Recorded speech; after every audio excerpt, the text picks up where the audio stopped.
Hello students, welcome to दक्षिणा ई classroom. हम लोग स्टार्ट कर रहे हैं अपना नेक्स्ट असाइनमेंट और इसमें एक्सरसाइज 1 पार्ट 3 और एक्सरसाइज 2 पार्ट 1 के कुछ बचे हुए क्वेश्चंस दिए गए थे। तो चलिए स्टार्ट करते हैं एक्सरसाइज 1 पार्ट 3। 1 पार्ट 3 में आपके पास क्या क्वेश्चन है? फर्स्ट क्वेश्चन देखें, मैच द कॉलम में।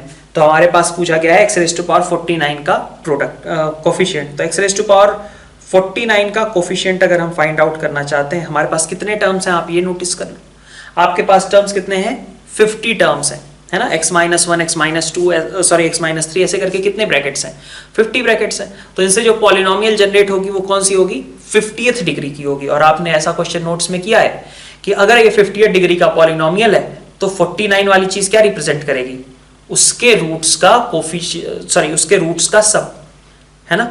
तो x की पावर 49 का जो कोफिशिएंट होगा वो क्या होगा? रूट्स का सम, ठीक है, और उसका निगेटिव साइन, यही होगा। आपने नोट्स में किया है, ठीक है, इसी चैप्टर में नोट्स में आपने किया है। तो रूट्स इस पॉलिनोमियल के क्या हैं? इसके रूट्स हैं 1, 3, 5, 7 अप टू 99, ठीक है। तो रूट्स का सम कितना हो गया? 1 + 3 + 5 + 7 अप टू 99। इसे p का सम जो है आपका x की पावर 49 का कोफिशिएंट होगा विद अ नेगेटिव साइन, ठीक है, क्योंकि थ्योरी ऑफ इक्वेशन के अकॉर्डिंग वहां नेगेटिव साइन आता है, ठीक है। नेक्स्ट आपसे कहा जा रहा है कि S2n is equal to 3Sn, then S3n upon Sn is, ठीक है।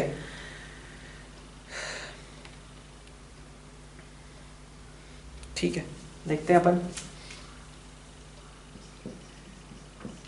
बी वाले पार्ट में क्या कहा गया। S2n मतलब 2n/2 into 2a plus 2n-1 into d upon Sn की बात करें, Sn कितना है आपका?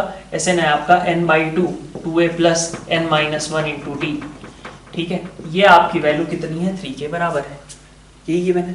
तो आप यहां से देखो 2 कैंसिल हो गए, बचा आपके पास 2a minus d plus 2nd upon 2a minus d plus nd is equal to 3/2, ऐसा।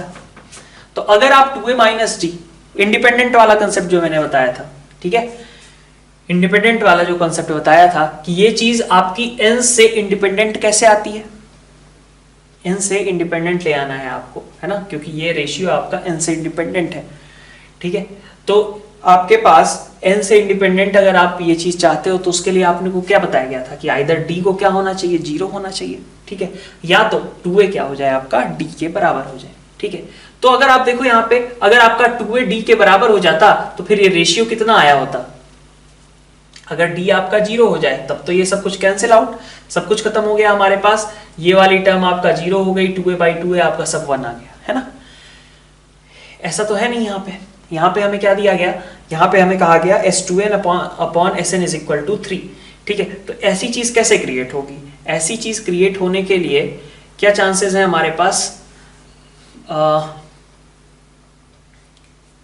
चलिए पहले हम ये भी देख लेते हैं, हमें निकालना क्या है? S3n अपॉन Sn निकालना है। तो S3n अपॉन Sn मतलब S3n, ठीक है, S3n upon Sn is equal to 3n/2 2a plus 3n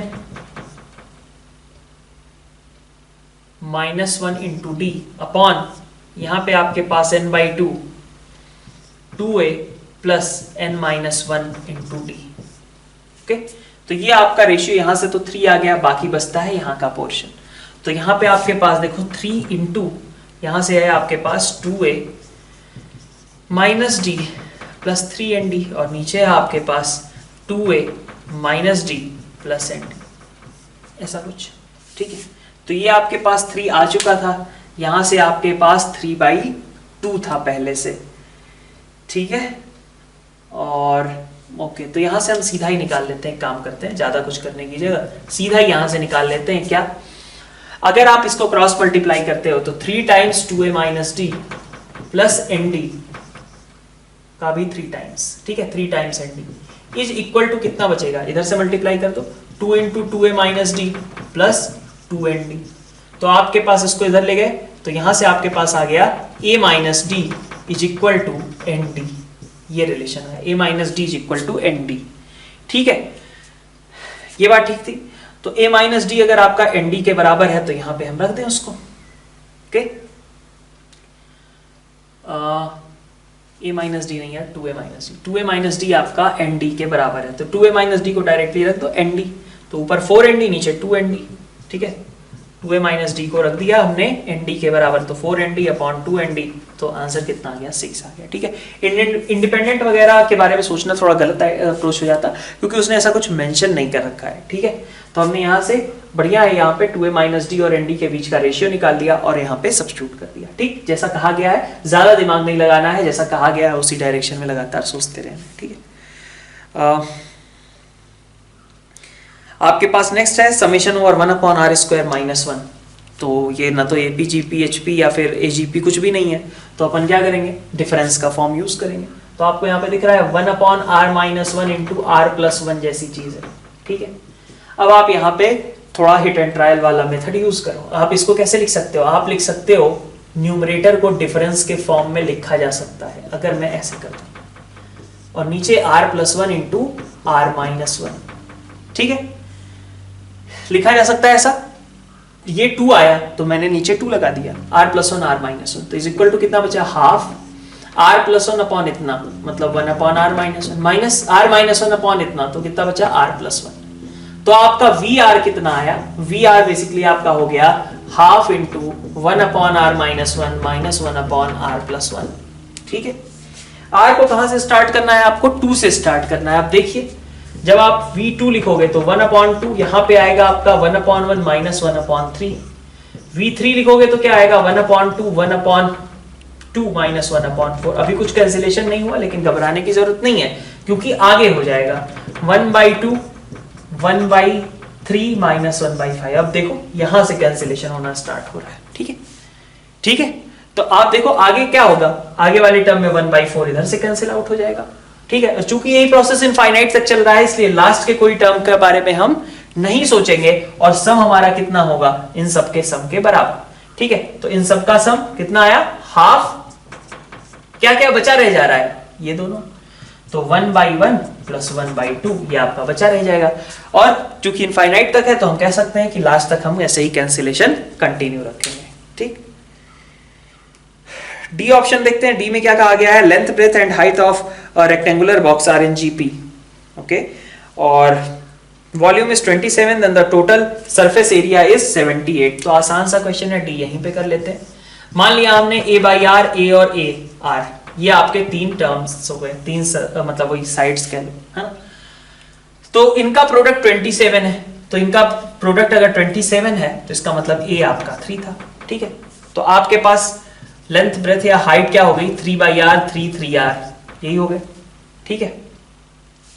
अब आपको टोटल सरफेस एरिया की बात की गई, तो टोटल सरफेस एरिया आपका कहा गया 78 है, तो टोटल सरफेस एरिया कितना होगा, 2 टाइम्स इन दोनों का मल्टीप्लीकेशन 9/r, इन दोनों का मल्टीप्लीकेशन 9r, इन दोनों का मल्टीप्लीकेशन 9, कितना हो गया 78, ठीक है। तो 9/r plus 9r is equal to आप कितना चाहते हो, 30। यहां से आप r की वैल्यू निकाल सकते हो और आपके सारे साइड्स आ जाएंगे, ठीक है। क्वेश्चन नंबर 2 देखते हैं अपन नेक्स्ट स्लाइड में। तो second match the column start करते हैं। यहाँ पे हमारे पास पहला क्वेश्चन जो दिया गया है ये हमने ऑलरेडी कर रखा है नोट्स में, है ना, तो इसमें अलग से फिर से सॉल्व करने की जरूरत नहीं है। बी पार्ट देखिए, बी में क्या कहा गया है, 2 raised to power 1/4 4 raised to power 1/8 8 raised to power 1/16। इसका हमें प्रोडक्ट फाइंड आउट करना है अप टू इनफाइनाइट टर्म्स। तो सेकंड का भी देखिए, है ना, 2 raised to power 1/4, सभी के बेस सेम कर देता हूं मैं, ठीक है। कोई मल्टीप्लिकेशन करने के लिए ये तो रिक्वायरमेंट रहेगा ना, अगर आप इंडिसेस के साथ मल्टीप्लिकेशन करना चाहते हो तो इसका मतलब है कि आप पहले बेस को तो सेम करने का ट्राई करोगे। तो 2 raised to power 1/4 लिखा जा सकता है, ठीक है, 2 raised to power 3/16 लिखा जा सकता है, एंड सो ऑन, ठीक है। इस 1/4 को चेंज करके 2/8 लिख दो, ये क्वेश्चन किया था तुमने, ठीक है, ये भी किया हुआ क्वेश्चन था। 1/4 को 2/8 लिख दिया तो आपके पास क्या आ गया, 2 raised to power 1/4 plus 2/8 plus 3/16 up to करके ऐसे इनफाइनाइट तक। तो आपको दिख रहा है एक एजीपी बन रही है, उस एजीपी का सम आपको निकालना है। आपने ये क्वेश्चन भी नोट्स में किया है, ठीक। सी वाला पार्ट देखिए, सी वाले पार्ट में आपके पास क्या कहा गया है, x y z are in AP, है ना। तो हमें इस तरीके से कुछ मल्टीप्लिकेशन के फॉर्म में रिप्रेजेंट करना था। तो सबसे पहले हम सभी को y के फॉर्म में कन्वर्ट करने की कोशिश कर लेते हैं। ठीक है, क्या कर सकते हैं, x plus 2y minus Z कहा गया है, तो 2y को आप x प्लस जेड भी सोच सकते हो, है ना, 2y को आप x प्लस जेड भी सोच सकते हो। ओके, तो पहला वाला आप ऐसे सोचो, x था, फिर आपने x प्लस जेड लिख दिया माइनस जेड, फिर दूसरे वाले में आप देखो x plus Z minus x, फिर आप तीसरे वाले में देखो z प्लस एक्स को 2y बोल दो और माइनस y, ठीक है, तो यहाँ x कैंसिल, यहाँ z कैंसिल, वहां y केवल बच रहा है, तो y इंटू यहां से आपके पास आ गया कितना 2z, और यहां से आपके पास कितना आ गया 2x, तो 4xyz ये आपका रिजल्ट आ जाएगा।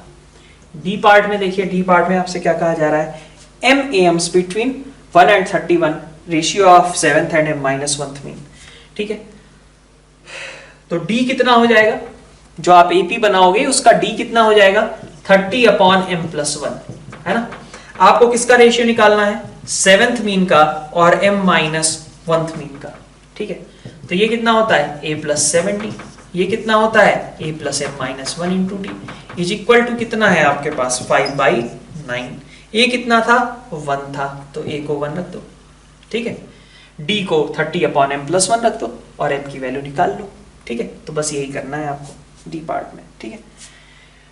अब अपन चलते हैं एक्सरसाइज 2 पार्ट 1 में। इसमें आपको कौन कौन से क्वेश्चंस दिए गए हैं, इसमें आपको दिया गया है 11, 12 और 13, ठीक है, तो आइए इसका डिस्कशन स्टार्ट करते हैं। क्वेश्चन नंबर 11 3 से स्टार्ट कर दिए। क्वेश्चन नंबर 11 में देखो 1 स्क्वायर 2 स्क्वायर 3 स्क्वायर का सम दे दिया है अप टू 2003 स्क्वायर, तो ये कुछ उसने दिया नहीं है, ये हमें भी आता है, ठीक है, लेकिन उसे किसी पर्टिकुलर फॉर्म में हमें यूज करना है, बस ये लिखा गया, ठीक। अब हमसे कहा जा रहा है कि किसी दूसरी सीरीज का हमें सम निकालना है और वहां पे x की वैल्यू फाइंड आउट करनी है।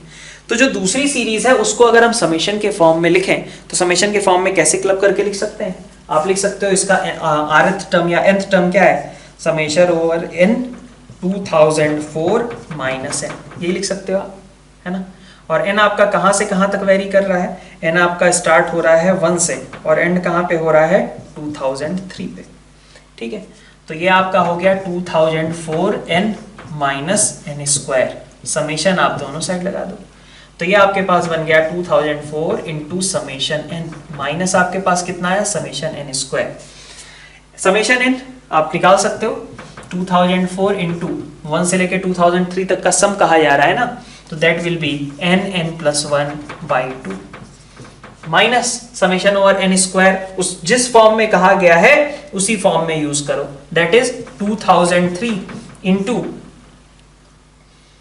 4007 इंटू 334, ये है ना।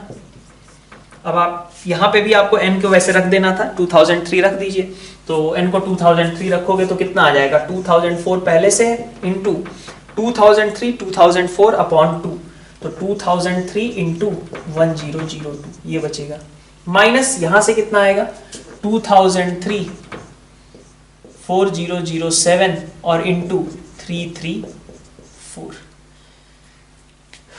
ओके, ठीक है, तो अपन क्या करते हैं यहाँ से 2003 कॉमन निकाल लेता हूं मैं, और इन दोनों में देखो 1003 2 और 334 में 334 कॉमन, ठीक है, इतना कॉमन निकाल लिया, तो यहाँ 3 बचा रह गया और इंटू 2004 मतलब 6012 माइनस आपके पास 4007, तो x की वैल्यू कितनी आ गई 2005, ठीक है, ये आपका करेक्ट आंसर हो जाएगा, ठीक है।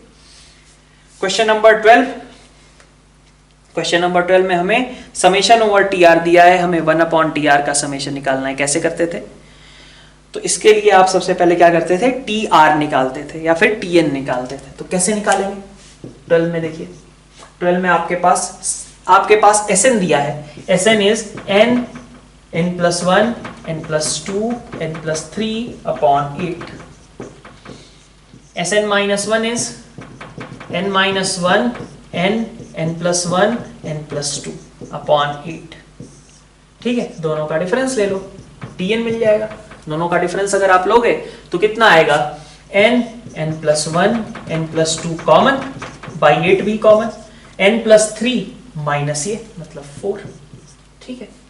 तो ये वैल्यू हो गई आपकी n, n+1, n+2 बाई 2, ठीक है। अब आपको क्या करना है, आपको निकालना है इसके रेसिप्रोकल का समेशन, मतलब 2/n, n+1, n+2, ठीक है। तो ऐसे हम क्या करते हैं, आप 2 को बाहर ले लेते हैं और ये आपका वीएन मेथड के लिए रेडी है एक्सप्रेशन। तो आगे वीएन मेथड आप अप्लाई कर दोगे, वैसे भी निकाल भी चुके हो पहले भी, ठीक। 13th एक आसान सा छोटा सा क्वेश्चन, ठीक है। वैसे ये क्वेश्चन भी हमने किया ही हो रखा है, हाँ बिल्कुल यही सेम क्वेश्चन हमने पहले भी कर रखा है, तो फिर से हमें करने की जरूरत नहीं है। क्या करते थे इस क्वेश्चन में, ठीक है, इसको मैं रिमूव कर रहा हूँ, थोड़ा सा ये यहीं देख लेते हैं। 13 में आप देखिए, आपके पास 1/1 square plus 1/3 square odd terms जो सीरीज गिवन है उसमें से जो आपको चाहिए उसको अलग कर लिया, तो 1/5 स्क्वायर प्लस अप टू, और 1/2 स्क्वायर, 1/4 स्क्वायर, 1/6 स्क्वायर, ये सारे टर्म्स को आपने अलग कर दिया, ठीक है। तो आप इसमें से 1/2 स्क्वायर को अगर कॉमन ले लो, ठीक है, ये वैल्यू आपकी टोटल ओवरऑल समूह कितना था आपका, π²/6 था, ये π²/6 था, ठीक है। तो अगर आप इसमें से 1/2 स्क्वायर को कॉमन ले लो तो आपके पास अंदर क्या चीज बनती है, फिर से वही बन जाता है ना, 1/1 square plus 1/2 square plus 1/3 square, यही बन जाता है। तो ये आपका फिर से कितना था, π²/6 के बराबर था। तो अब आप यहां से थोड़ा सा और देख सकते हो कि ये जो चीज चाहिए आपको उसको x बोल दिया, प्लस देखिए यहां से 1/2 स्क्वायर आपका कॉमन है, तो 1/2 स्क्वायर आपका कॉमन, ठीक है, और बाकी अंदर वाली चीज क्या बचेगी, 1/1 square plus 1/2 plus 1/3 up to infinity, और यही तो दिया गया था π²/6। तो ये आपका π²/6 हो गया, इज इक्वल टू कितना आ गया, π²/6। यहां से आप x की वैल्यू निकाल लीजिए, ठीक है। तो इस तरीके से हमारा ये भी डिस्कशन एंड होता है और अपन आगे का फिर से डिस्कशन कंटिन्यू करेंगे। Thank you all.